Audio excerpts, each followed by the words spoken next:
Hey guys, in this video I will show you how to connect PayPal to Gumroad. Alright, so let's begin with the video. First, log into your Gumroad dashboard from the top right corner.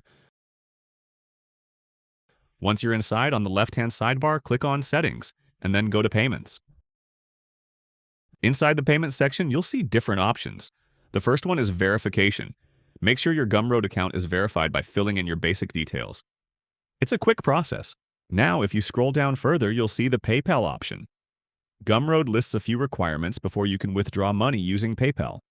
Your account must be compliant, you must have earned at least $100, and you must have received at least one successful payout. This means before connecting PayPal, you first need to receive one payout through your bank account. To do that, you'll have to earn at least the minimum payout amount of $10. Once you get paid out to your bank successfully and your total earnings reach $100, you'll then be eligible to add your PayPal account. To check or verify your compliance status, go to Payouts from the left sidebar. You'll find an option there to make your account compliant. But again, you'll first need to make at least $10 in sales before this becomes available. And that's it. So that is how you can connect PayPal to Gumroad. So that's all for this video. Thanks.